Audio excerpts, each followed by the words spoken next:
hoje a nossa prosa vem repleta de sensibilidade, arte, cultura e beleza. O nosso convidado é baiano de Itabuna, artista visual e fotógrafo. Ele transforma em imagem em poesia, que transpassa a pele e alcança a alma. Com exposição em espaços como Caixa Cultural e diversos convites para exposição ao redor do mundo, ele é responsável pelo trabalho publicitário de grandes marcas. Nossa prosa é com um dos nomes mais potentes da fotografia contemporânea brasileira, Dodô Vilar. Dodô, seja muito bem-vindo ao nosso Prosa de Quinta. Muito obrigado, meus amigos. Rapaz, eu fiquei até arrepiado com essa descrição sua aí. Digno de reconhecimento pelo seu espetacular trabalho hoje no mundo da fotografia e, sem dúvida, é um trabalho que se destaca hoje no meio. Então, deixo os microfones abertos para você falar um pouco mais de sua trajetória até aqui, para a gente começar uma prosa bem interativa. Então, a minha história vem... eu tenho que começar falando da família, né? Porque eu comecei a me envolver um pouco com arte dentro de casa. Meu pai pintava muito, desenhava muito. Minha mãe é uma decoradora de mão cheia, sempre estava fazendo algum tipo de artesanato, sabe? Com pintura, com cerâmica, com vários meios, ela se metia em tudo. Meu pai levava a gente para passear aos finais de semana, ele levava a gente para o Parque da Cidade. E essa história é interessante porque eu não tinha nenhum dom para desenho. Meus irmãos, a gente sentava naquelas cadeirinhas de praça, né, de tabuinha ali e tal. Meu pai com aquela pranchetinha, com o papel canson. Cada um dos filhos, eram 4, né? Cada um dos filhos com uma pranchetinha na mão também. E fazia desenho de observação. A gente tinha que desenhar uma árvore, qualquer coisa que a gente quisesse ali, do meio lá no Parque da Cidade. E eram tardes inesquecíveis, lá, piquenique, outras coisas, mas essa era uma atividade que ele gostava de fazer. E meu desenho era muito feio. minha irmã mais velha e meu irmão mais velho desenhavam muito bem, e eu não. Então eu ficava meio frustrado com isso, sabe? Então eu nunca me imaginei hoje ser considerado um artista, né? Passaram-se os anos, eu queria ser engenheiro civil, porque meu pai era engenheiro civil também. E aí, depois de uma crise, a gente acabou mudando para São Paulo. E em São Paulo que a coisa deu uma estalada, sabe? Porque tem um outro fato para contar que é interessante. A gente, com 14 anos, a gente morava no Imbuí, aqui em Salvador, e não tinha computador. A gente não tinha computador. E vários amigos nossos tinham computador. E a gente, naquela idade, só queria saber de computador para ficar jogando, né? Aí, minha mãe decidiu, numa feira de informática, pegar o salário dela todo, de 3, 4 meses, e comprar um computador pra gente. Só que ela se apaixonou por um computador que, na época, era computador para grandes agências de publicidade, que era um Mac. Naquela época, em 94, o Mac era uma coisa assim, tipo, só tinha nas casas e nas grandes agências, não era para qualquer uma, né? Ela se apaixonou pela maçã colorida. Ela já estava visualizando o que poderia chegar lá na frente. Super visionária, né? E quando a gente mudou para São Paulo, muito novos, a gente foi para lá logo depois que comprou esse computador, e não existia suporte em Salvador, era meio complicado. Quando a gente mudou para São Paulo, a gente se inscreveu, para ter acesso à internet em 94, a gente tinha que fazer parte de um provedor de internet que geralmente era uma BBS. Não sei se vocês pegaram a época de BBS, não? Me perdoe, barulhinho. Não, ali era de escada, ali era de escada. BBS eram umas comunidades que a gente tinha alguns usuários que compartilhavam também informações, né? Então, tipo, sabe, logo depois surgiu o chat do UOL, essas coisas, né? A comunidade, era uma comunidade chamada Mac BBS. E a Mac, só para quem era só do para Mac. usuários Apple. Caramba! E aí, com isso, eu tinha acesso em São Paulo. As pessoas que eu conversava, eu tinha 14, 15 anos, meu irmão tinha 15 anos, a gente tinha quase a mesma idade. As pessoas que a gente conversava eram artistas plásticos, diretores de arte, estúdios de 3D, designers gráficos. Inclusive, uma das amigas que a gente fez era a tradutora oficial do sistema operacional da Apple no Brasil. Nossa! E aí foi que comecei a ter um pouco de contato com esse meio artístico, né? Me tornei líder de centro, fiz um curso de um software chamado Director, que era um software multimídia, que naquela época era um boom multimídia. Tudo era CD-ROM e tal. Aí eu fiz um software para isso. Nossa. A escola me chamou para ser o cara do multimídia da escola. O marketing hoje. E aí eu seria? me envolvi completamente, velho, no negócio de design gráfico, me apaixonei. Fiz a faculdade disso. Quando a gente voltou para Salvador, entrei na faculdade e acabei fazendo... Não tinha design gráfico na época. Então eu acabei fazendo educação artística com ênfase em computação gráfica. E bacharel em desenho, um nome gigantesco, mas é porque não existe design gráfico, é design gráfico mesmo. Hoje se traduz, se reduz para... Não é que se reduz.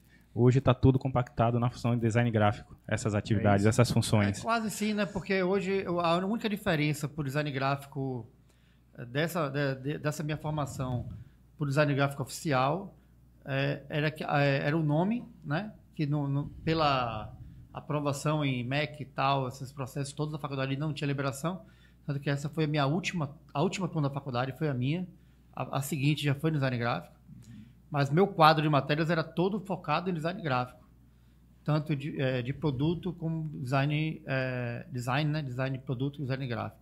As duas linhas você podia seguir o que você escolhesse. E eu seguia design gráfico. Então, basicamente, foi assim que começou a minha história na parte de arte, né? Artística. De brincar um pouco mais com a parte de arte. Desde os 15 que você entrou nesse meio?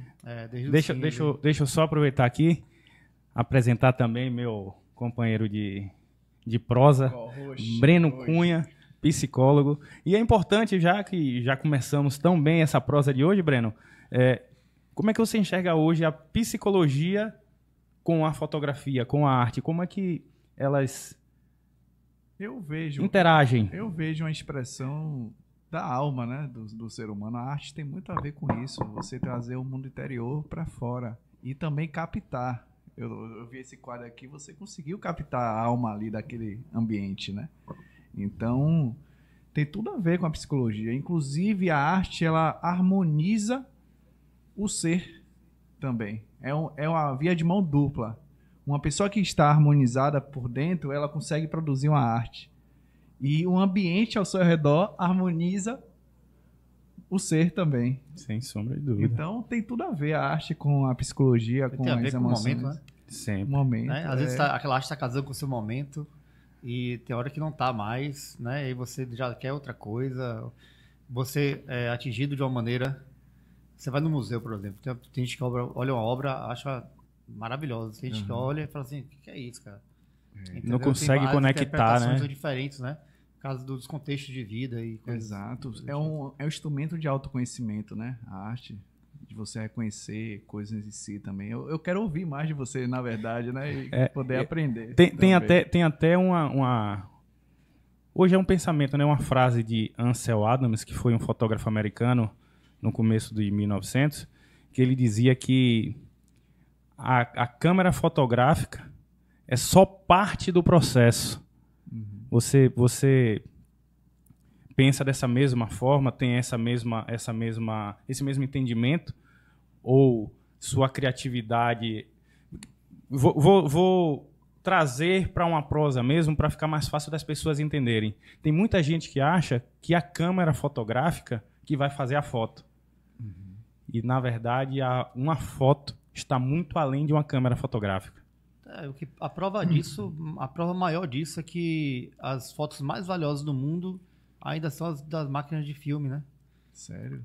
Então, se você pensar que uma obra de Cartier-Bresson, o próprio Ansel Adams, por exemplo, custa milhares e milhares de dólares e uma obra de fotógrafos contemporâneos não chega nem aos pés, né? E aí não tem nada a ver com equipamento, né? Tem a ver com olhar, com momento, com história, com tantos contextos envolvidos ali, né? É muito diferente. A câmera, eu vejo, respondendo essa pergunta, é um instrumento que registra o momento, né? Se você é um fotógrafo como eu faço, que é o meu perfil, de estar criando algum tipo de mensagem ou de linguagem, a câmera é utilizada para registrar a minha ideia. Então, a máquina fotográfica, para mim, ela é apenas um instrumento, porque você tem como registrar o momento, né? Qual a importância do instrumento? A máquina ela vem para capturar, no fotógrafo jornalista, por exemplo, ou de paisagem, coisa do tipo, ele registra o momento que está acontecendo e aquilo fica eternizado no tempo. As pessoas faziam isso com pintura, né? Faziam de outras maneiras. E a máquina fotográfica veio fazer isso. A máquina fotográfica, a gente, se for resgatar lá o passado e o presente, se ele for comparar, por exemplo, o fotógrafo antigamente, o valor da fotografia dele é muito maior do que, falando de monetizar, né? Tipo, você vai comprar uma obra hoje, se você for comprar uma obra de Cartier-Bresson, uma obra de Ansel Adams, uma obra que foi de fotógrafos passados, são obras mais caras. Então, não faz sentido você como é que eu posso falar, se aprisionar na qualidade fotográfica pelo a partir equipamento. do equipamento. Não faz sentido algum, entendeu? Porque se você pegar os fotógrafos hoje com máquinas super avançadas e fazendo trabalhos muito ruins, tem gente fazendo coisas muito boas, mas as pessoas faziam coisas maravilhosas apenas com a máquina de filme ou máquinas com lentes super limitadas. O que é importante mesmo é que a máquina registra um momento. O meu trabalho, eu registro uma criação minha. É uma ferramenta de registro de imagem. Então, a maneira como eu vou trazer informação é apenas um instrumento.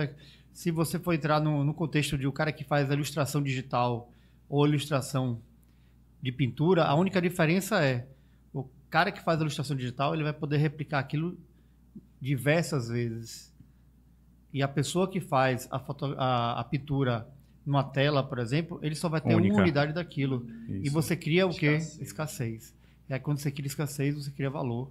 Entendeu? E aí existe uma diferença muito grande em relação a isso.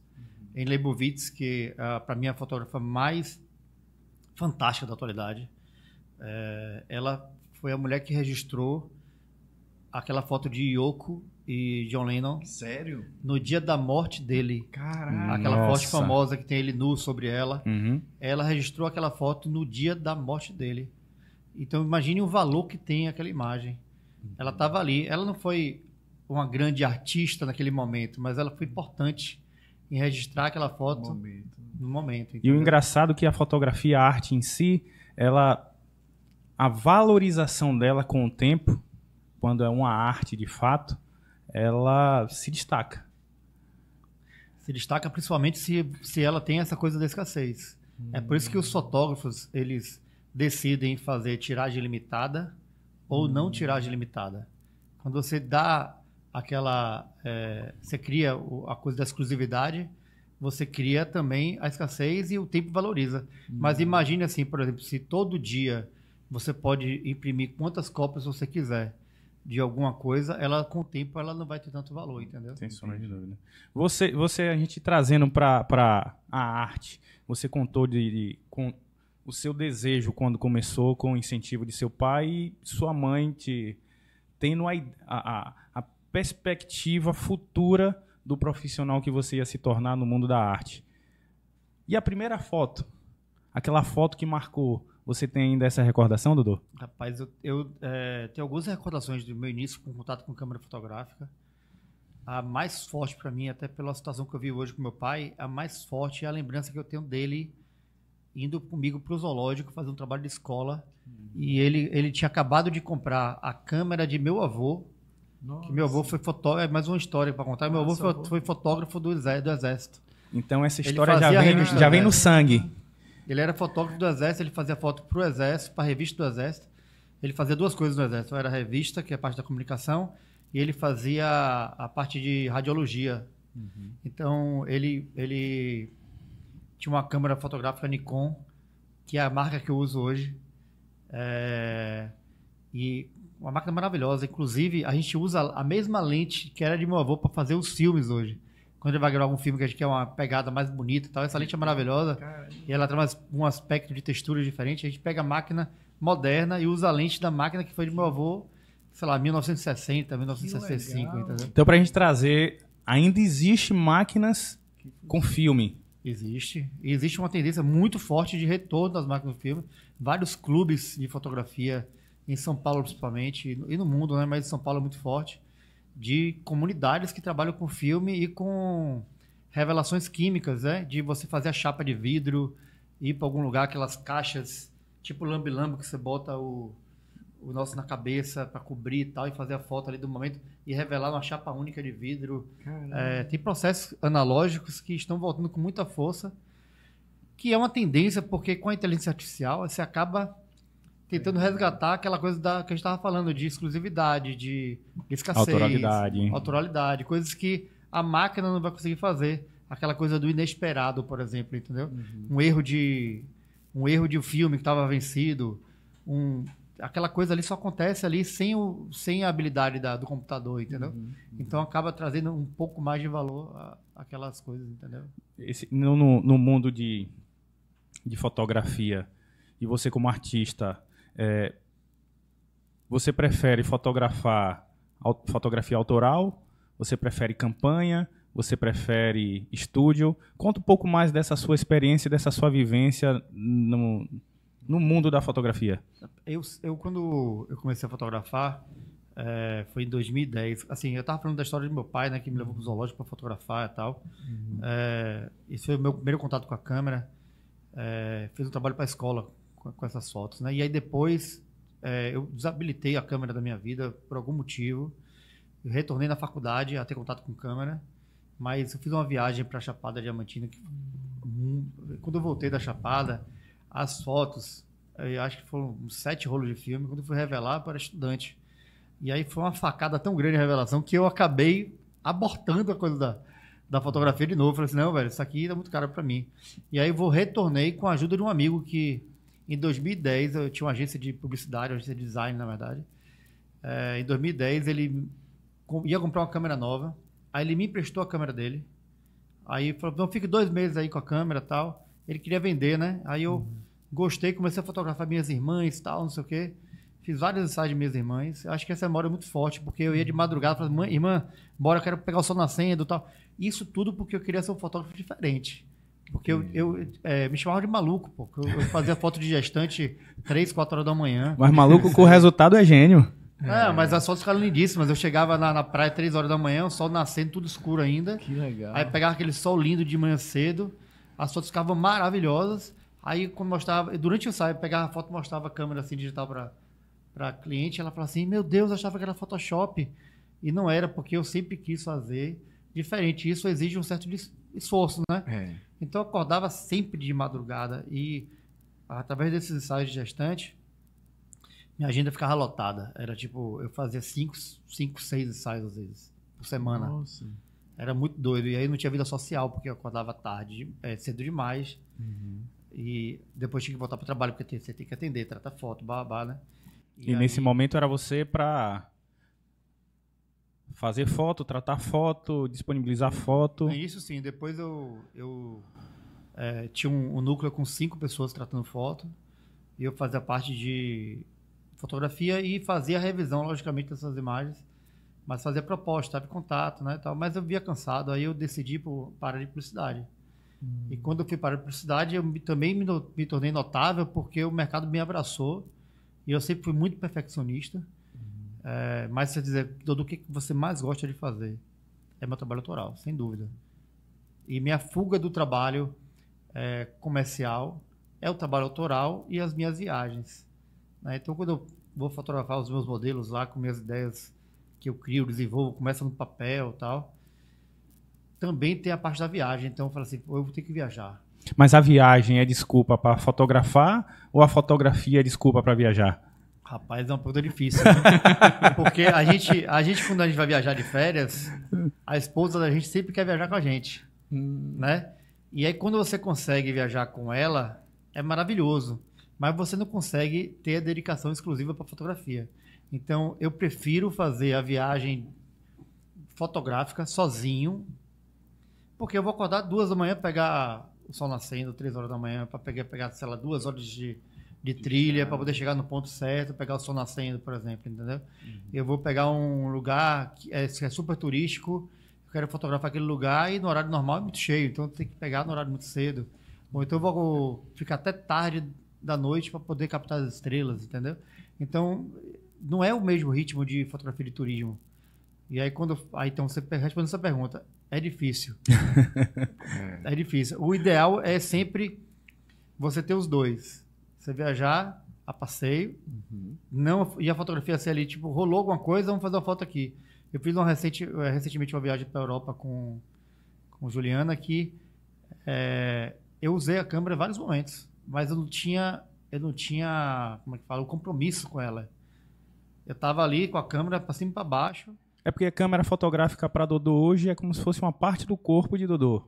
É quase isso. Eu te confesso que aqui em Salvador eu não ando com a câmera hora nenhuma. Você não né? saca ela em nenhum momento. Não, porque eu tenho medo. Infelizmente, verdade. eu tenho medo. Mas quando eu fui para a Europa era parte do corpo. Era o tempo inteiro comigo. Aí você traz seus trabalhos autorais. De fato, você tem uma pessoa que admira muito esse trabalho seu. Você tem um trabalho autoral que me chamou muito a atenção quando eu comecei a me identificar com a arte, com a fotografia, que é aquele trabalho que você faz da Bahia, dos elementos da Bahia. E aí você fez pimenta, coco, abacaxi, melão, café, dendê, soja, então pipoca. Eu quero que você fale um pouco mais como surgiu essa ideia desse trabalho autoral que de fato é belíssimo. Eu acreditava que aquela replicação daqueles itens era no Photoshop. Explica um pouco pra gente esse trabalho que você fez voltado para... que lá vem prosa, viu? Rapaz, eu ganhei um caderninho uma vez que era assim, ideias brilhantes esse caderninho. E tudo que eu tinha de ideia eu anotava nesse caderno. E aí teve um dia que alguma coisa me trouxe a coisa do tabuleiro da baiana. O que que tem? Não tem o que a baiana tem, né? Aí tipo assim, aí eu fiquei assim me pegando. O que a Bahia tem que oferece para o mundo e eu posso trazer num contexto fotográfico, né? E aí eu comecei fazendo uma preta Black Power, que eu acho que na Bahia é muito forte. E aí convidei uma modelo preta que é lindíssima, Carol Cerqueira. Hoje está em São Paulo, modelando em São Paulo. E ela tinha um black assim, assustadoramente lindo, sabe? Aí eu peguei e fiz uma pintura facial nela, pedi para a maquiadora esticar o black, ampliar esse black, ficar grandão. Eu tinha desenhado no papel, era um rostinho aqui e o resto do quadro era tudo o cabelo dela. Só cabelo. Exatamente. Aí eu chamei a maquiadora, pintou ela tudo de preto, porque a pele preta ela é muito bonita de fotografar, mas ela dá muitos volumes e eu não queria que tivesse o tom roubado do preto. Então a gente deixou... Roubado? Como é isso? É porque quando você bate a luz, aquele tom que era mais escuro, ele clareia um pouco. Então eu queria uma tela que fosse completamente preta, com alguns nuances de luz. Então, para tornar isso mais fosco e mais uniforme. Com a ideia que você queria retratar. Exatamente. Aí eu trouxe essa pele pintada e trouxe algumas nuances de prata. Tinha um brilho de prata no rosto e nos lábios. E essa foto, pô, é uma foto lindíssima. Me orgulho muito de ter feito. Depois eu fiz a pimenta. Era um outro elemento que eu queria trazer. Então fui nas feiras de São Joaquim, comprei pimenta pra caramba, saí catando essas pimentas vermelhas. E aí fiz uma caixa, modelo deitou, já era um outro modelo. E eu sempre trazia modelos baianas, né, para esse contexto. Aí depois eu falei assim, pô, cara, eu acho que eu posso ir além. Aí eu pensei, não é mais o tabuleiro, é a beleza da Bahia. Então eu trouxe beleza baiana em referência àquele filme Beleza Americana. E aí eu comecei a clicar as modelos de um ponto de vista super alto, de cima para baixo, corpo inteiro. Não eram nuas porque a gente cobria as partes íntimas com os próprios elementos. Os elementos da cena, né? Tá. Então se tinha coco, tinha parte de coco em cima. E aí eu fui fazendo. Primeiro que eu fiz, acho que foi soja. Acho que foi a soja. Consegui um caminhão de soja que veio de Luiz Eduardo, uma amiga minha mandou para mim. E Depois eu fiz da pipoca, eu produzi um monte de pipoca no estúdio. Tudo isso no estúdio. Tudo no estúdio. Eu passei mais de 4 horas fazendo pipoca, porque eu lembro que meus assistentes estavam fazendo pipoca, estavam queimando minha pipoca. Aí eu falei, deixa que eu faça a pipoca. Aí eram 2 panelas ao mesmo tempo assim, jogava. Ao mesmo tempo eu enchendo os baldes e a galera comendo pipoca. Eu falei assim, vocês estão me quebrando, pô, segura a onda aí. E depois eu fiz uma que foi legal, que eu parei o caminhão de coco na rua, na Estrada do Coco. Sério? Tinha um caminhão de coco, eu falei, cara, eu preciso alugar seu coco. Aí o cara ficou sem entender e tal. Eu falei, não, deixa eu te explicar. Aí eu mostrei uma foto pra ele. E aí ele topou alugar o coco dele. Aí ele foi lá, levou o caminhão, derrubamos o caminhão todo lá no estúdio. Fotografamos Carol Cerqueira mais uma vez, que foi o modelo do Black.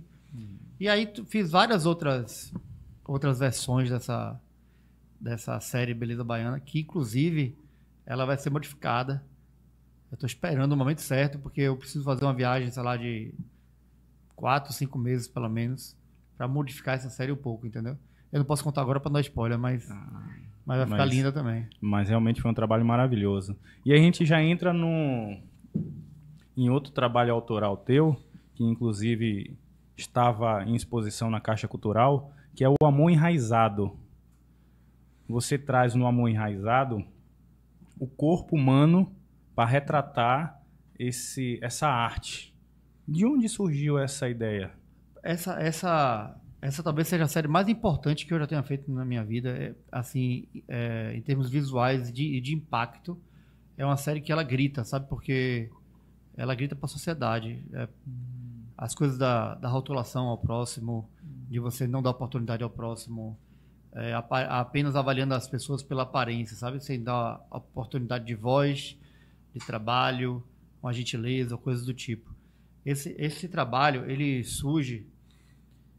eu sou uma pessoa que pesquiso muito, né? Então eu vi, em algum momento, não lembro onde agora, mas eu lembro de uma pessoa segurando um lírio na mão. E esse lírio, ele estava perto da barriga, aqui assim. E aí eu falei, pô, que imagem bonita, velho. Só que aí depois eu comecei a pirar a cabeça e me deu um estalo de fazer o amor sendo representado por uma rosa. Aí eu convidei uma maquiadora que era especializada em feridas, a Aline Oliveira. Primeiro que fez as 3 primeiras fotos comigo foi Larissa Ferrari, mas as 3 primeiras pessoas que eu cliquei acabou saindo um pouco do contexto que eu queria trazer. Que as pessoas, esteticamente, eram pessoas que não tinham nenhum problema de preconceito, sabe?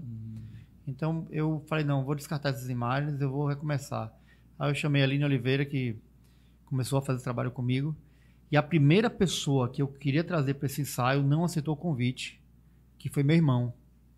Porque meu irmão, com 8 anos de idade, ele adquiriu o vitiligo, desenvolveu o vitiligo, e aquilo mudou completamente a vida dele, porque ele era um cara super comunicativo, era um cara que era líder dos amigos, sabe? E depois do vitiligo ele se retraiu, ele usava boné o tempo inteiro, usava cabelo na frente do rosto, ele queria se esconder um pouco. Isso prejudicou ele na escola, prejudicou ele na vida, enfim, acho que você pode até falar um pouco mais sobre isso. Mas foi impactante. Eu chamei ele para ser essa primeira pessoa e ele não aceitou. Acho que ele não sabia a proporção do que isso ia tomar também, né? E aí eu chamei uma outra modelo que tem vitiligo, que é Karine, e ficou linda essa foto. É uma raiz que brota do meio do peito. Ela segura a rosa, que tem um pouco de sangue na nossa ferida. E tem uma raiz que brota da barriga. Então a gente tem essa coisa feita tudo maquiagem, né? Ainda tem isso que eu procuro não ter Photoshop, porque eu queria trazer a coisa mais orgânica, mais real. Então a gente fez tudo com maquiagem. E aí eu convidei mais 18 pessoas. Aliás, são 18 no total, até hoje, né? Eu acho que não vai acabar agora. Sempre que aparece alguém que eu me identifico que está no contexto, eu convido para fazer essa fotografia. A exposição da Caixa, ficou 2 meses na Caixa, foi uma exposição lindíssima. Muita gente elogiando o trabalho, muita gente se emocionando. Eu fiz uma visita guiada lá que as pessoas, depois da visita guiada, choraram. Que legal. Vieram conversar comigo, que uma delas, inclusive, foi minha aluna de fotografia. e ela só andava de calça jeans ou vestido longo porque ela tinha um problema nas pernas, que ela tinha vergonha de mostrar. Ela disse que a partir desse momento ela ia encarar e ia mostrar, porque o preconceito não está só nas pessoas que veem, está também em você, né? No seu julgamento do que o outro vai achar de você. É verdade. Então, é trazer também essa reflexão. Então, por isso que eu julgo, talvez, que Amor Enraizado seja a série mais importante que eu já produzi até hoje. Sem sombra de dúvida. Você traz que você trouxe, tinha uma visitante na visita guiada que foi sua aluna. E o que é que te inspira a transmitir o seu conhecimento hoje nesse campo de ensino? Rapaz, eu acho que quando eu comecei na fotografia, eu não achei muito espaço para poder aprender, sabe? Eu comecei de verdade na fotografia com quase 30 anos. Aí você procurar um estágio com 30 anos é um pouco difícil, entendeu? Ainda mais as pessoas que eu queria almejar. Então, os grandes fotógrafos, eles tinham espaço para uma pessoa de 30 anos, né? E aí eu fui muito autodidata, apanhei muito para aprender. E eu sempre fui uma pessoa generosa nesse sentido de tentar ajudar o próximo, entendeu?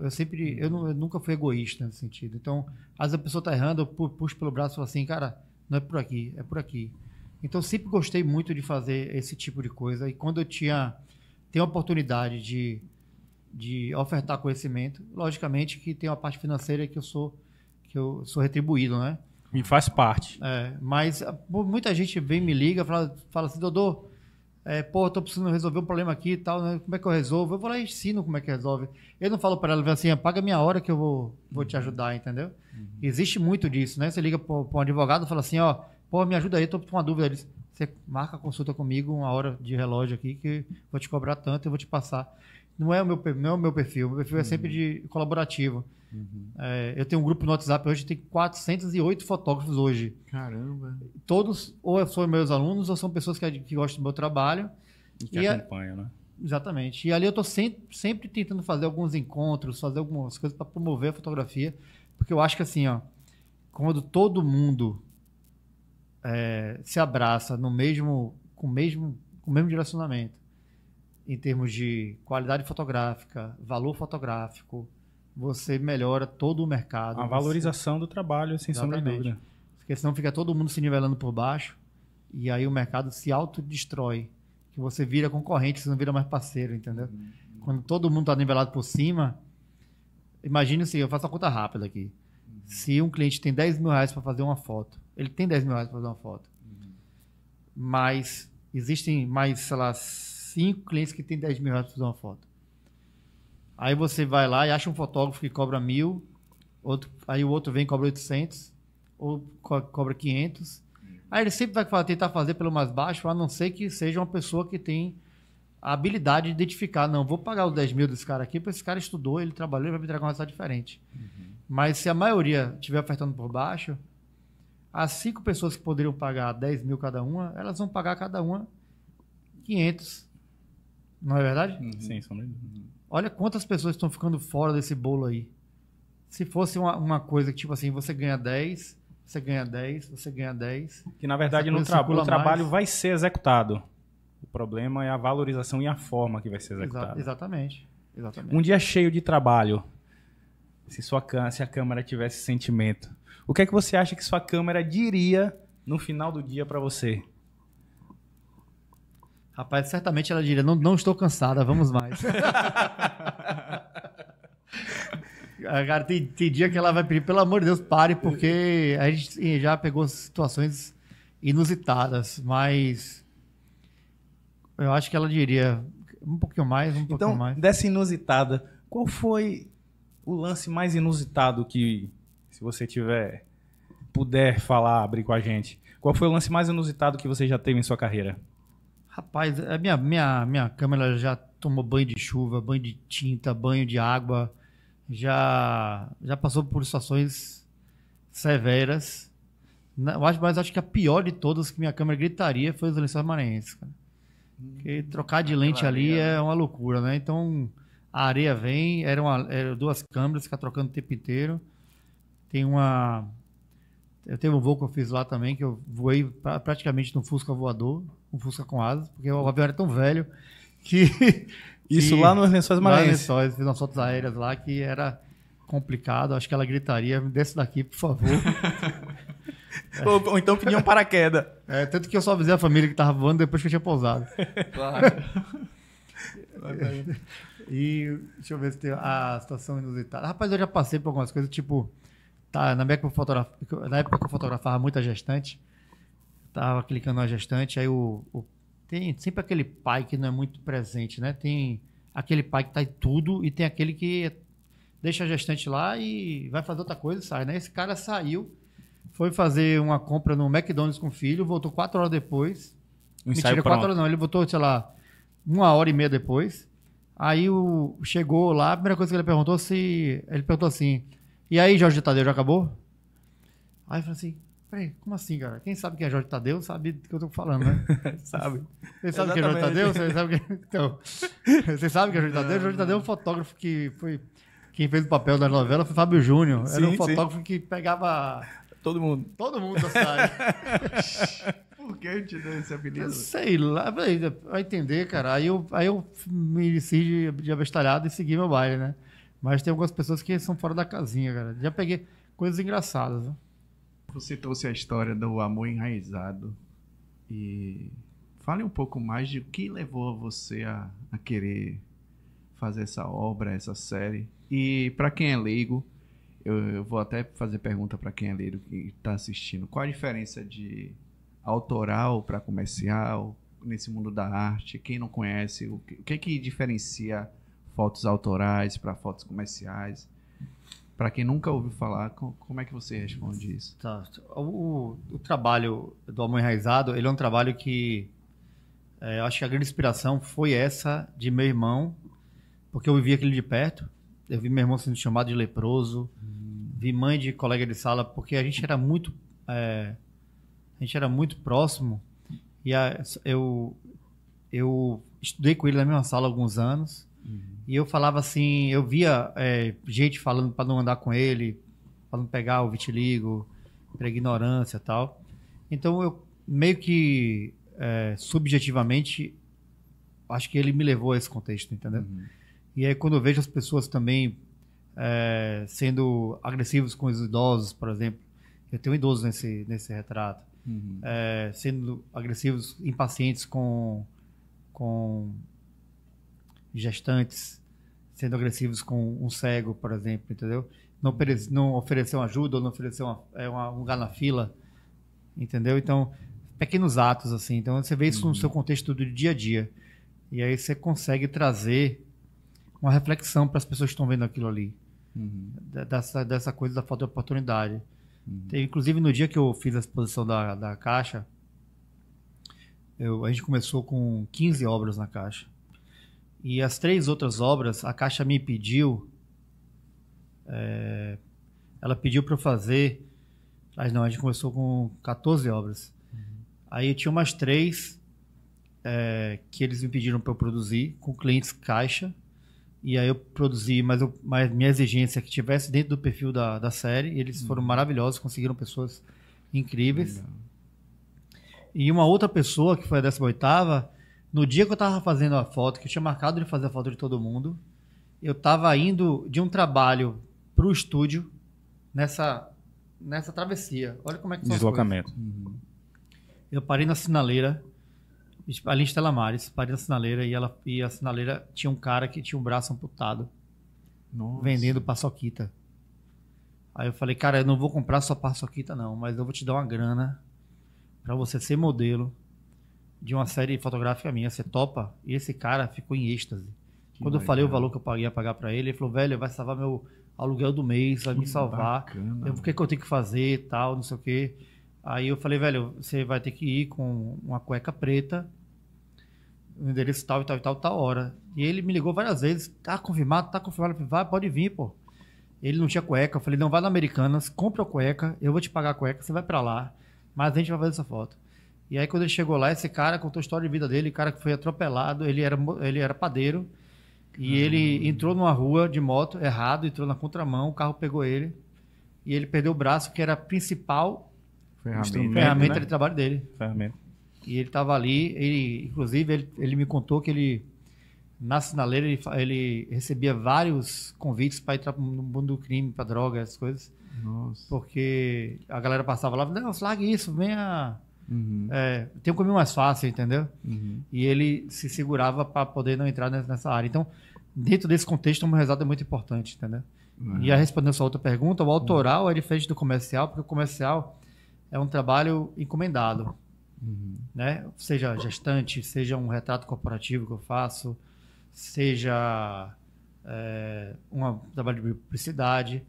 E, às vezes, nesse trabalho comercial, também surge a autoria. Porque a autoria, o que é? Você ter uma ideia sua e você fazer isso acontecer. Então, meus trabalhos autorais são ideias que surgiram da minha cabeça. Então, são trabalhos de minha autoria e eu sou o cara que criou aquilo ali. Entendi. Mas, às vezes, o cliente chega e fala assim, eu quero fazer um retrato corporativo. E eu quero fazer a capa de um livro. E eu quero que você traga a sua linguagem autoral. Ah, então dá para juntar os dois mundos. E já aconteceu comigo e aconteceu com o Jorge. A verdadeira história por trás da capa do meu livro, ela é bem significativa para mim. Porque ela não nasceu de um design, ela não foi uma ideia de marketing, ela nasceu de uma visão. A visão de meu filho Gustavo, que ele teve de mim. Ele chegou um dia para mim e disse, cadê o pai antigo? Você agora tá parecendo o personagem de um jogo que eu gosto muito, que é Kratos, de God of War Ragnarok. E aí foi que eu entendi que naquele jogo Kratos já não é apenas um deus da guerra. Ele é um pai tentando fazer diferente, com o peso de tudo que ele já fez. E eu me vi nele, porque ser pai de verdade é se reconstruir, mesmo com as cicatrizes. Kratos ainda é forte, mas agora ele pensa antes de agir, ele respira antes de explodir e ele escuta antes de reagir. Gratidão, meu filho, por me amar, mesmo quando eu ainda estava aprendendo a ser pai. Dodô, obrigado por trazer à realidade essa fotografia repleta de significado, que representa tão bem essa melhor versão de mim mesmo. Após um ato de coragem, eu ter renunciado a tudo que me prendia ao meu passado. A gente te sujou também com tinta, com algumas coisas para poder dar esse aspecto mais de suado, de sujo, e aí foi de guerrilha mesmo, né? E o trabalho que ele faz muito bem com as luzes. E aí a gente foi trabalhando as luzes e chegou de fato na...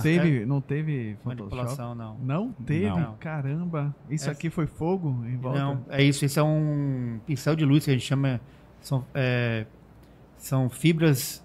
Fibra ótica. Fibra ótica, né? Pincéis feitos com fibra ótica. São várias fibras óticas. E aí a gente coloca uma gelatina, que chama gelatina de cor, que é uma coisa de fotografia de luz mesmo, que dá cor nessa fibra ótica. Então a gente trabalhou um light paint, né? Pintura com luz. Então quando eu passo a fibra ótica em lugares específicos, ela vai criando esses rastros. E a maneira como ela passa, por exemplo, no rosto dele ali tem parecendo faíscas. Atrás são ondas de luz muito mais compridas.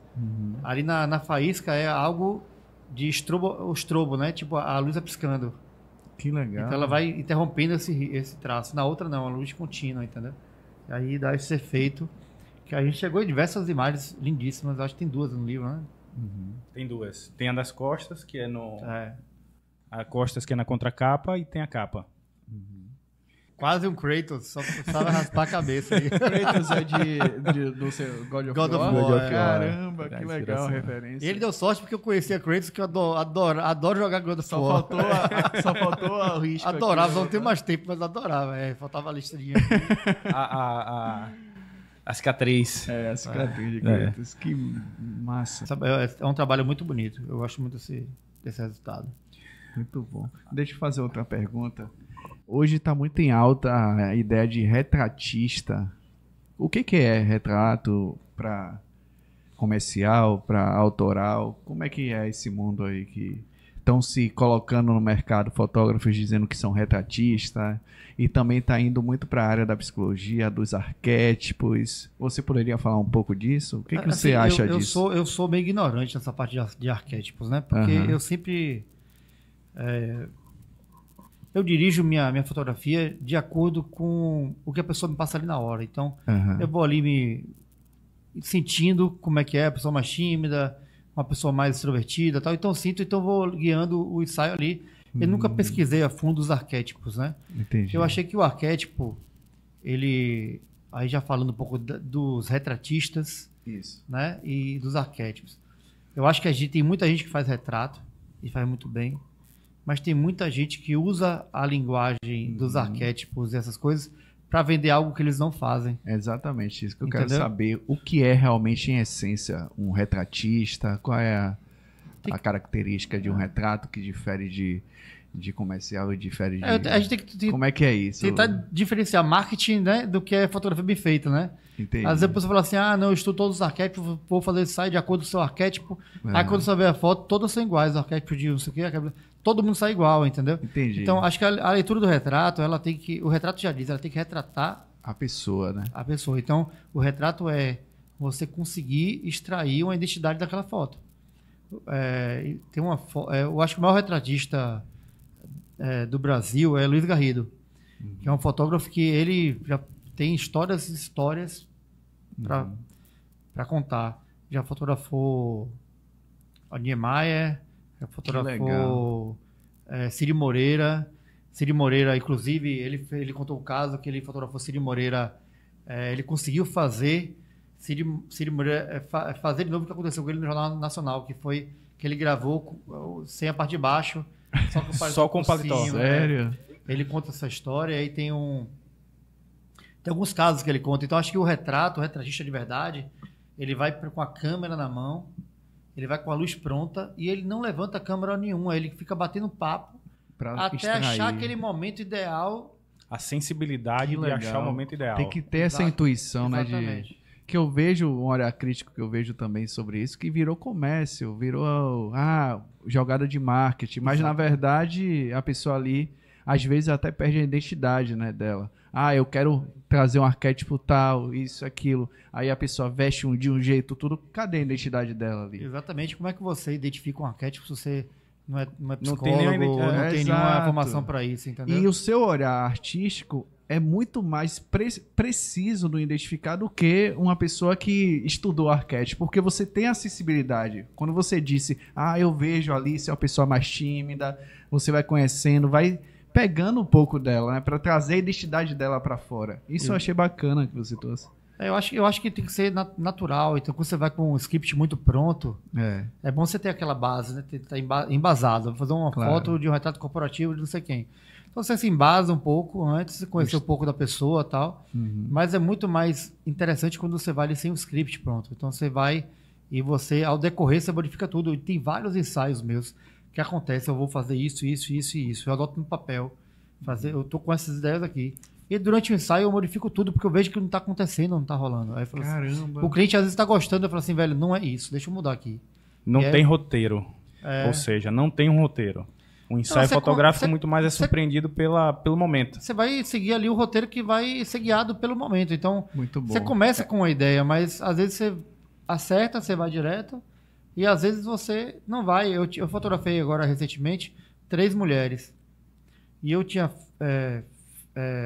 eu ia fotografar essas 3 mulheres importantes aqui no mercado. E elas chegaram no estúdio, eu estava com 2 ideias prontas, já prontas. Aí eu falei, vou fazer a mais simples e depois vou para a mais criativa, que é o que eu mais gosto de fazer.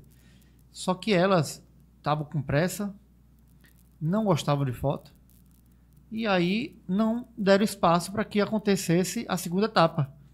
Eu vou ficar chateado, frustrado com isso? Não. Elas já estavam felizes da vida com aquilo com dali. O resultado que já tinha. Elas mesmo falaram assim, a gente tem que ir embora, tal, não sei o quê. Então, você traz certo. A estrutura, né, o roteiro, tudo, mas aí deixa em aberto aquela parte guiada pelo momento. É isso? Exatamente. Muito bacana. Eu tive agora, só completando essa ideia, eu tive agora 2 ensaios super interessantes que eu tive liberdade criativa por conta dessa minha, como é que fala... A minha vontade de querer fazer mais. Então, eu fotografei Carlinhos Brau recentemente e Jal. Que legal. Nas 2 situações, e Carlinhos Brau, assim, Jal é um cara mais tranquilo. Mas Carlinhos Brau é um cara maravilhoso, mas é um cara que ele gosta de agilidade. Ele gosta de fotografar comigo porque eu sou objetivo e rápido. Então, dou 10 cliques, vamos pro próximo. 10 fotos, vamos pro próximo. Não fico enchendo linguiça, entendeu? E eu fotografei Carlinhos. Aí, no final do ensaio de Carlinhos... Aliás, não. Carlinhos foi o seguinte. Ele chegou, eu já tinha 3 setups de luz pronto. 3 fotografias diferentes. 3 ambientes prontos. Para fazer 3 tipos de foto artísticas antes de começar o convencional fundo branco que todo mundo usa para divulgar show, essas coisas. E quando ele chegou, eu falei assim, Carlinhos, não me passaram nada para mim do briefing, não passaram ideia, não passaram nada. Então eu fiz o seguinte, ó, a gente vai fazer de fundo branco, mas eu quero fazer assim, assim, assim. Ele falou assim para mim, Dodô, você é o artista aqui. Que legal. Você que comanda, então o que você quiser eu faço. Aí eu fui e fiz uma. Quando eu fiz a primeira, ele, não é possível, que coisa linda. Aí fui pro segundo e aí inspirou, ficou doidão, fez um monte de coisa. Aí eu fiz a de fundo branco. Aí depois eu falei assim, pô, Carlinhos, eu queria fazer mais uma, velho. Eu tive uma ideia agora, eu quero fazer isso aí com você, velho. E eu fiz. E essas fotos foram pro decorar o camarote deles no carnaval. Fotos lindíssimas. Que legal. Ele ficou louco com essas fotos. E a mesma coisa aconteceu com o Jal. O Jal fez todas de fundo branco. Aí no final eu falei, Jal, aquele 10% a mais, bora? Sempre, né? Deixa eu fazer um pouquinho a mais aqui. Tá? Quando eu fiz as fotos, ele, caramba, velho. E aí eu fui convidado para o aniversário da esposa dele recentemente. Aí ele tava lá. Aí ele me parou e falou assim, Dodô, eu gostei de você, eu gosto de você. Ele é a segunda vez que eu faço, terceira que eu faço foto dele. Porque você, velho, você nunca vai me dar só o básico, entendeu? Isso diferencia. Então, diante disso que você está falando, você acha que uma grande foto revela quem está na frente da máquina ou quem está por trás da máquina? Eu acho que é uma soma de fatores, eu acho, porque se não tiver ninguém ali na frente, a foto não vai acontecer, né? Então, se o fotógrafo não for bom, ele não faz uma boa foto. Mas se ele não tiver um elemento bom, ele também não consegue uma boa foto. A foto era composta de várias coisas, né? Composição, luz, direção. E às vezes a pessoa é importante, para um Carlinhos Brau, mas se fosse outra pessoa, a foto seria sair tão bonita quanto. Tem coisas que depende muito de mim e tem coisas que a pessoa entrega. Então é uma soma de fatores. E tem aquele dia que, por mais que tenha a vontade, o desejo de querer acertar, é o dia que nada dá certo. Mas aí, é que... Aí eu vou te dizer, para não dar certo é uma soma de energia negativa muito grande. Viu? E a gente repreende em nome de Jesus, né? Tem uma menina que eu fotografei uma vez, que eu tava dirigindo ela, e ela falou assim pra mim, nossa, você só gosta desse ombro levantado?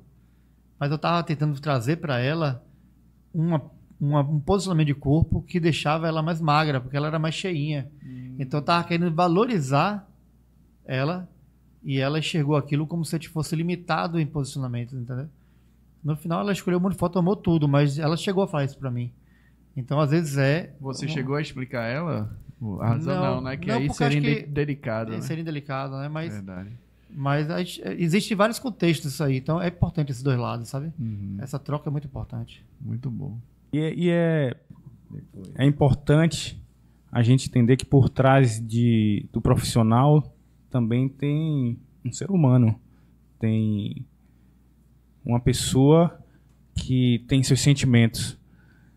Como você enxerga hoje o Dodô ter que lidar com todos os tipos de pessoas, todos os ambientes?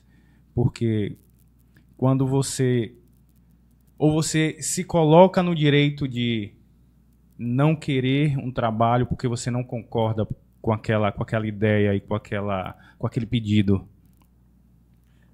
Rapaz, assim, ó, tem coisas que eu não faço. Já aconteceu comigo propostas assim horrorosas, então eu neguei. Como? Pornografia, fotografar garoto de programa, fazer foto de gente que já recebi convites, inclusive, para manipular a imagem de outra pessoa para poder fazer fake news. Caramba! A fotografia leva a gente a vários contextos, né? Tem aquela coisa do glamour, né? Que sempre se fala de assédio, essas coisas. Então, já sofri assédio. Eu sempre defendi a ideia de que você, para modelar, você fazer fotografia, você não precisa tocar no modelo. Então, eu ensino isso nas minhas aulas. Então, eu sou uma pessoa que dirijo sem tocar em você. E se eu precisar tocar em você, eu vou chamar o maquiador ou o produtor de moda para fazer. E se mesmo assim eu não conseguir resolver, eu vou pedir com licença a você e vou tocar em você após a sua autorização.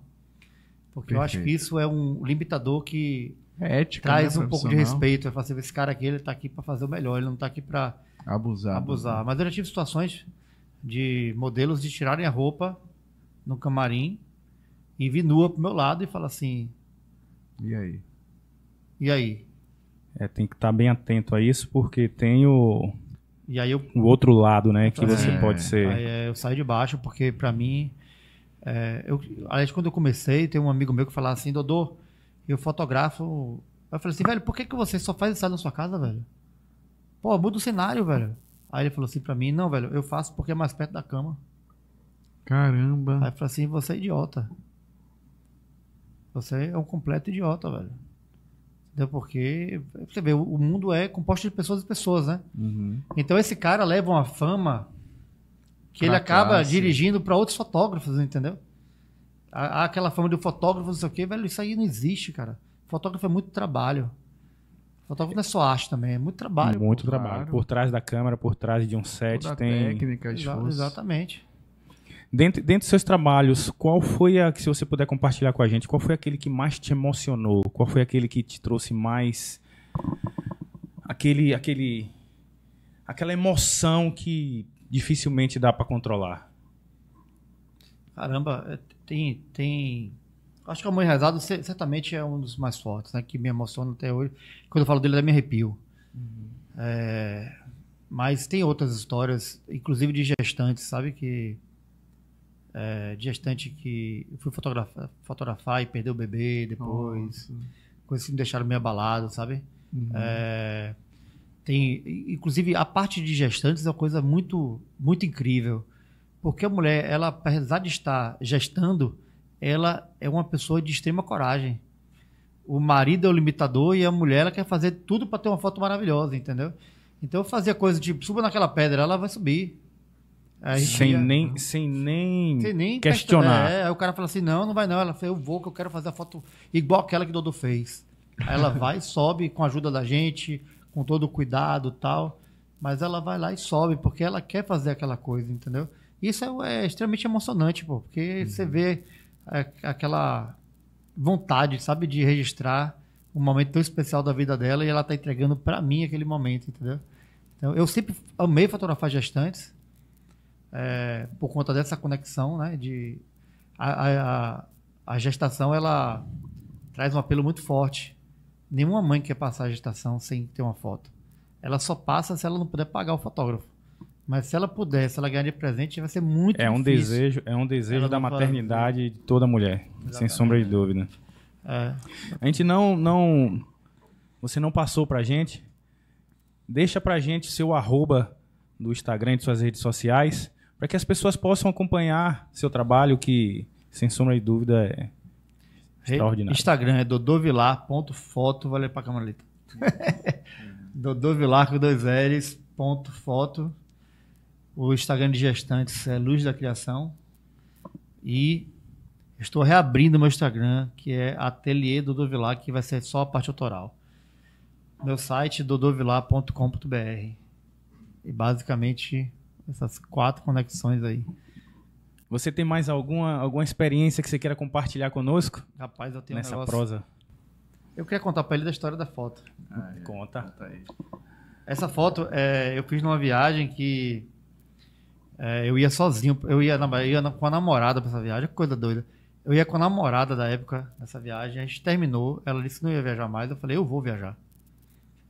E aí, uma semana antes da viagem, ela me ligou: será que eu posso ir ainda? Aí eu falei, tá bom, você pode ir. Aí a gente foi. E aquela história de você dividir o tempo de turistar Com fotografia. com fotografia. E aí eu peguei um dia, eu fui na agência de turismo lá de São Pedro do Atacama, lá no Chile, que é uma vilazinha muito, muito confortável, bonita pra caramba, super legal. E cheguei pro cara e falei, eu quero fazer astrofotografia. Aí o cara, tem um cara especializado nisso, ele vai te levar. Astrofotografia. Dos astros. Né? Eu tenho um cara para fazer isso pra você. Aí eu falei, beleza. Manda ele pode me pegar no hotel. E o Atacama, ele é o primeiro ou segundo lugar mais fantástico para se observar estrelas. Legal. Inclusive, eu acho que o observatório mais importante do mundo está lá.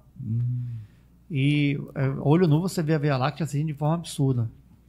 Aí ele me pegou, botou no carro e a gente estava indo para ver as estrelas. Ele se afastou 3 quilômetros do centro de Atacama, de São Pedro, na verdade. E aí, tá bom aqui, aí eu desci do carro e falei, velho, o céu tá maravilhoso, meu irmão, mas eu preciso de alguma coisa para comprar minha foto, pô. Não pode ser assim. Eu preciso de uma casa, eu preciso de uma árvore, eu preciso de qualquer coisa. E aí ele falou assim, rapaz, eu tenho uma árvore para te mostrar. Aí ele contou a história dessa árvore, que foi a árvore que o raio caiu no meio e dividiu essa árvore na metade. Metade ficou viva, metade morreu. E isso representa a vida, né? A vida e a morte. A árvore da isso vida. é fantástico. E no meio do deserto, Atacama. E olha que coisa mais interessante. Como as coisas se coincidem, né? Quando você menos espera. Era um frio insuportável.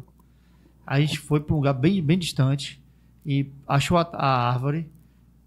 E na hora que eu cheguei na árvore, a Via Láctea estava exatamente na metade da divisão da árvore morta e da árvore viva. A Via Láctea podia estar em qualquer posição, mas ela estava exatamente simbolizando o raio que caiu ali. Muito lindo. Aí, isso para mim foi um extra, me arrepiou, porque foi sensacional. Eu me arrepiei aqui também. E aí, para mim, essa foto ela tem um significado muito forte. É uma das fotos que as pessoas mais ficam loucas, né? Por isso que ela está aqui na parede. Caramba! Ela significa muito. Maravilhoso. Top demais. Você tem mais alguma coisa para contar que a gente possa sobre suas premiações no mundo? Eu tenho um trabalho hoje que é um trabalho... quando eu comecei a fazer trabalho autoral como artístico, eu tenho uma veia muito ligada à Bahia, né? Então, é o meu desejo que esse trabalho voltado à Bahia ganhe o mundo, né? Eu ganhei um prêmio na Áustria de melhor fotografia, um prêmio super importante na Áustria. Eu fui convidado por 2 vezes a expor no Carrossel do Louvre, mas eu acabei não topando, porque eu acho que o Carrossel do Louvre, apesar de ser uma etiqueta importante, né? Sei lá, ter um selo lá, expus no Louvre, é muito importante, mas o Carrossel do Louvre virou um shopping center de obra de arte. Então eu ia ficar ali no meio de tantas outras pessoas e eu acho que dentro do conceito de valorizar o artista, ele acaba misturando demais e não é por esse caminho que eu queria chegar. Só ter o título de expus no Carrossel do Louvre. Eu conheço várias pessoas que fez. Não desvalorizo, acho que tiveram algum tipo de retorno com isso, mas eu acho que eu vou pelo caminho mais difícil, entendeu? Não porque Dodô quer procurar o mais difícil, mas é porque eu acho que é mais importante que eu receba um convite para expor em outras galerias lá fora e ter o meu trabalho exposto de maneira individual, entendeu? Ainda não aconteceu lá fora, mas ano passado eu tive o presente de ter minha primeira exposição individual na Caixa Cultural. Já expus no MAN, já expus no Palacete das Artes, que são trabalhos lindíssimos que eu coloquei lá. E esses trabalhos, geralmente, os que vão mais para fora, que ganham mais notoriedade, não é o trabalho de paisagem, não é o trabalho com pessoas que envolve religiosidade, envolve o dendê, envolve matiz africana, né? O próprio amor enraizado, eu acho que representa muito bem esse contexto artístico seu, porque mexe com pessoas. Eu acho que quando a gente começa a enxergar e ver a beleza que tem interior nas pessoas pela fotografia, sem sombra de dúvida. Mas realmente ele é muito representativo. Então o trabalho que eu acho lindíssimo, que as pessoas também ficam encantadas, é o trabalho que eu fiz com os bailarinos do Balé Folclórico da Bahia. Que legal. Que foi... Eu posso contar aqui o caso? Pode? Tá com medo? Não tem nada demais, não. Não, eu tava no camarote do carnaval, e aí passou o trio de Ivete Sangalo com a bailarina dançando lindamente, com cabelo verde, mas ela tava dançando de uma maneira assim que eu falei, eu tenho que fotografar essa mulher, velho. Aí, na mesma hora, eu postei no Instagram a filmagem dela. Aí eu botei assim, gente, por favor, marquem essa bailarina me diga o que é ela, que eu quero fazer foto com ela. E aí choveu um monte de direct com a arroba dessa menina. E aí eu entrei em contato com ela e, por coincidência, ela era do Balé Folclórico da Bahia. Dança lindamente, a Ana Thalita. E aí eu fiz a primeira fotografia de O Tacho, uma série que eu chamo de O Tacho, que quem deu o nome do Tacho foi Lucas o Poeta. Tem esse arroba, Lucas o Poeta, que ele escreve coisas, poesias e tal, ele fazia algumas coisas para mim. E aí eu comecei a pegar os bailarinos e enquanto eles dançavam, eu fazia uma longa exposição e jogava dendê de verdade nos bailarinos.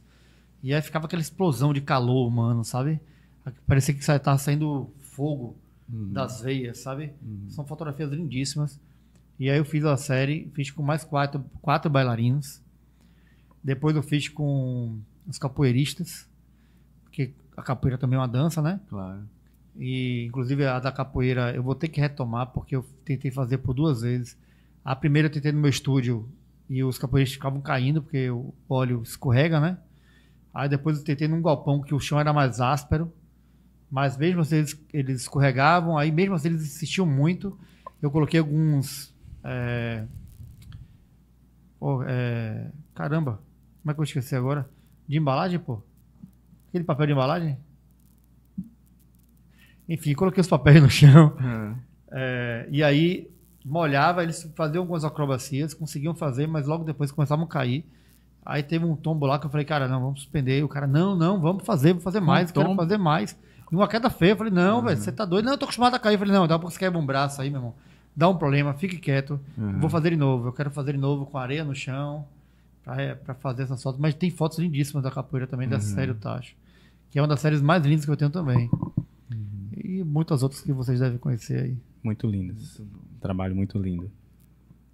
Eu tenho que agradecer, antes de mais nada, porque você com imagens nos traz, e a psicologia fala muito isso, Breno, eu acho que para você fazer seu encerramento, nos remete ao nosso eu interior. Então, como é que você conclui essa prosa de hoje? Eu notei na nossa conversa que teve 2 pontos principais que, pelo olhar da psicologia, eu posso trazer aqui, que é a questão do processo de identidade, da construção, de reconhecimento das minorias, de tirar esses estigmas, né, sociais que eu percebi que você trouxe, né, essa obra sua do amor enraizado, de tirar esse preconceito, baseado inclusive na sua história pessoal com seu irmão. Isso aí tem uma função social muito grande, ainda mais na sociedade atual, de muitos preconceitos. E foi bacana perceber, né, na sua fala, esse olhar de trazer o invisível ao visível, aquelas pessoas que são invisíveis. Exatamente. O rapaz da sinaleira, né, que estava amputado. E isso que eu vejo como a verdadeira arte, né, que é uma forma de construir o ser humano, de trazer questões sociais, de ajudar esse processo terapêutico. Inclusive na psicologia tem a arte-terapia. Então ele, na verdade, faz um trabalho de terapia também através da arte dele. Nessa sensibilidade dele, né? Na sensibilidade dessa responsabilidade social, desse reconhecimento. Então, na minha percepção, no olhar psicológico, você, na pirâmide de Maslow, ele chegou no ponto de autorrealização, de que o que traz propósito, sentido a ele, é muito mais do que ele. Me corrija se eu estiver errado. Não, está correto. Então você está em um nível artístico que é para poucos, de fato. Que realmente ele é um modificador, ele é um construtor social hoje. E outro ponto que eu vi foi a forma que ele trouxe a Bahia, que tem essa questão de identidade baiana, a cultura baiana muito forte, e trazer esse olhar da Bahia artístico para o mundo. Isso aí com certeza você já é muito reconhecido por isso, né? Já deve ter dito, alguém já deve ter dito para você a sua importância para a Bahia, né? Para a construção artística da Bahia. Então, foi esse olhar que eu falo até um pouco mais abrangente, não só a Bahia. Eu acho que o nome Dodô Vilar hoje representa muita coisa De no Bahia cenário pro mundo. fotografia Da Bahia pro brasileiro, mundo. do Brasil para o mundo. Mas ele Bahia, traz, Brasil, mundo. mas ele traz essa coisa que veio da Bahia, pô. É É. que nem os artistas aqui baianos. A Bahia tem esse celeiro da arte. E Dodô é mais um desses artistas aí que tá jogando pro mundo a Bahia. Eu vejo isso. A Bahia, Brasil, mas tem a raiz. O Brasil começou aonde? Na Bahia, pô. Tudo veio daqui. É muito orgulho de ser baiano, É né? muito. Você reforçou bom. meu orgulho Muito também. Foi massa. Tenho muito orgulho de ser baiano. Nasci em Itabuna. Não morei em Itabuna, mas morei em Salvador. E eu morei em São Paulo e senti uma saudade retada de voltar pra Bahia. O Dendê tá no sangue, né, velho? Mas é isso. Bahia é Bahia e meu trabalho é um trabalho que eu tenho muito orgulho justamente porque eu trago essa linguagem a qual eu me identifico. Então eu não faço nada daquilo que eu não vejo que adiciona alguma coisa, entendeu? É um trabalho mais propositivo, eu acho. Eu gosto muito de ser propositivo. Então, às vezes, tentar trazer uma reflexão. Perfeito. Né, quebrar alguns estigmas, fazer... Suas considerações finais dessa prosa que para mim foi uma prosa raiz. Raiz mesmo. Amor enraizado.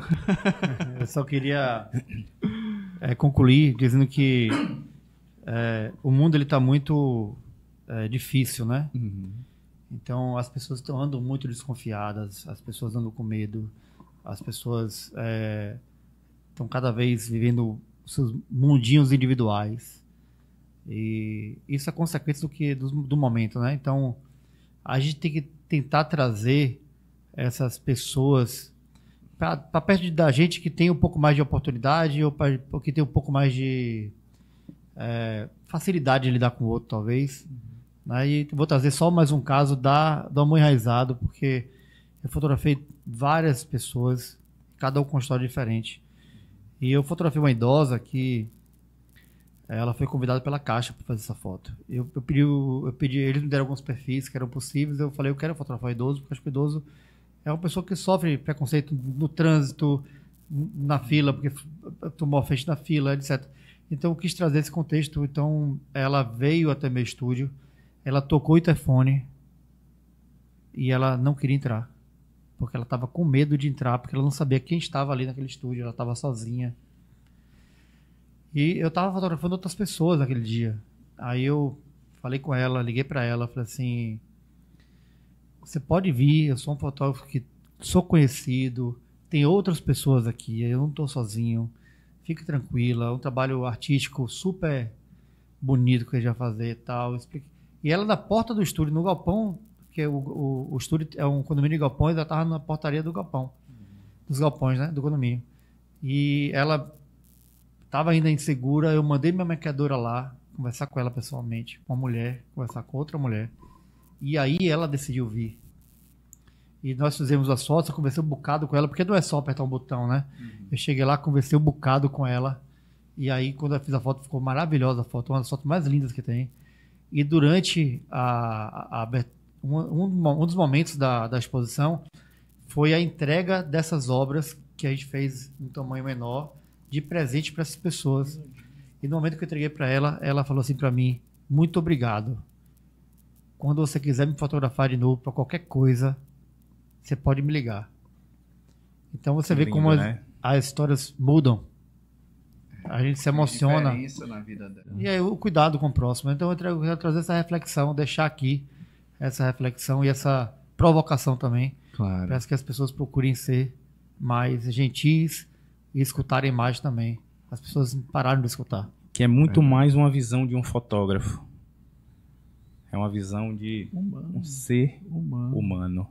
Então essa prosa de hoje foi raiz, retratando um amor enraizado.